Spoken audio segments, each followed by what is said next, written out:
शोभा, तू शलाकासोबत ठीक नाही करत आहेस. तिचे लग्न तर करत आहे, मग चुकीचं काय केलं मी? रंजनाचे लग्न एका इंजिनियर सोबत केलेस आणि शलाकाचे लग्न एका साधारण नोकरी करणाऱ्या मुलासोबत करत आहेस. तुला माहीत आहे का, त्यांची परिस्थिती ठीक नाहीये. आतापर्यंत तिला पोचलं ते काय कमी आहे का? जे तिच्या लग्नामध्ये खर्च करायचे, तिचा बाप अशी कुठली संपत्ती मागे सोडून गेला आहे?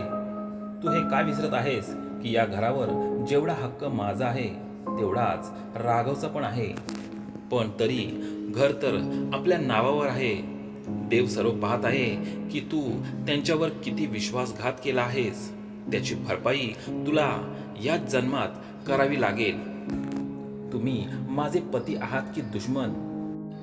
जे माझ्याबरोबर अशा तऱ्हेने बोलत आहात, जे खरे आहे तेच बोलत आहे, असे बोलून नरेश आपल्या रूममध्ये निघून गेला. राघव माझा छोटा भाऊ होता. जेव्हा शलाकाचा जन्म झाला होता तेव्हा संपूर्ण घर त्याने डोक्यावर घेतले होते. तिचा जन्म होताच घरात भरभराट आली होती. धंद्यात फायदा होऊ लागला होता.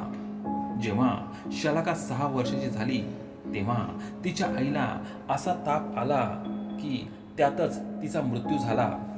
आता राघवच तिची आई आणि बाप झाला.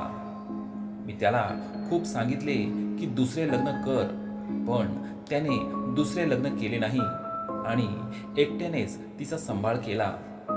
जेव्हा शलाका 10 वर्षाची झाली तेव्हा त्याचा एका कार अपघातात मृत्यू झाला. निरागस शलाकाला आता आमचाच आधार होता. माझी पत्नी शलाकाला जरा सुद्धा पसंत करत नव्हती. माझ्या 2 मुले आहेत.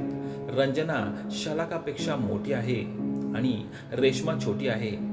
पण जशी आई तशाच मुलींना पण वळण लावले होते. बोलायला तर घरात 3 मुली होत्या, पण शलाका नेहमीच एकटी खेळायची. राघव गेल्यानंतर मला माहीत पडले की माझ्या पत्नीने कपटाने राघवच्या हिश्श्यातील जमीन आपल्या नावावर करून घेतली होती. माझ्या हिश्श्यातील जमीन आधीच तिच्या नावावर होती. फक्त हेच कारण होते की मी गप्प होतो. ती घरातील सर्व कामे तिच्याकडून करून घ्यायची आणि आपल्या मुलींना आराम द्यायची. तिची काकी शलाकाला कितीही त्रास देत असली तरीही ती काकांकडे कधीच तिची तक्रार करत नव्हती. पण मला तर सर्व माहीत होते, तरीही शलाकाचा हक्क तिला देऊ शकलो नाही. काका, ही घ्या तुमची चहा. कधीपासून तुम्हाला आवाज देत आहे, तुम्ही ऐकतच नाहीत. मला माफ कर मुली, मी तुझे भाग्य बदलू शकलो नाही. तुझ्या काकीने तुझे लग्न अशा जागी ठरवले आहे जिथे खूप आर्थिक तंगी आहे. इथे तर तुला सुख मिळाले नाही, तिथे सुद्धा तुला काहीच सुख मिळणार नाही. काका, तुम्ही स्वतःला दोष का देत आहात? माझ्या भाग्यात जेवढे लिहिले आहे मला तेवढेच मिळेल. तुमच्या बदलल्याने बदलणार नाही. शलाका, इकडे ये. अजून जेवण बनवलं नाहीस? दिवसेंदिवस काम चोर होत चाललेस तू. काकी, आलेच मी जेवण बनवायला. हो, आणि हात लवकर चालव. 8 वाजेपर्यंत जेवण रेडी पाहिजे. हळूहळू लग्नाचे दिवस जवळ येऊ लागले होते. शलाकाचे लग्न शशी सोबत होऊन जाते. शशी एक शिकलेला आणि समजदार मुलगा होता आणि तो CA ची तयारी करत होता. घरची आर्थिक परिस्थिती एवढी चांगली नव्हती. घरच्यांना सर्व आशा त्याच्यावरच होत्या की तो कधी मोठ्या कंपनीत ऑफिसर या पदावर कामाला लागेल. शलाकाने घरातून निरोप घेतल्यानंतर हळूहळू काकांच्या घरची परिस्थिती बिघडायला लागली होती. प्रत्येक वर्षी धान्य जास्त पिकायचे, पण यावेळी खूपच कमी पीक आले. नरेशच्या दुकानात यावेळी खूप कमी फायदा झाला. हळूहळू पैशाची तंगी होऊ लागली. पण तिकडे शलाकाच्या सासरी पाय पडताच त्या घराचे भाग्यच उघडले. यावेळी शशीची मेहनत फळास आली. त्याने CA ची परीक्षा पास केली आणि त्याला एका मोठ्या कंपनीमध्ये जॉब मिळाली. शलाकाच्या सासूच्या आनंदाला पारावार राहिला नाही.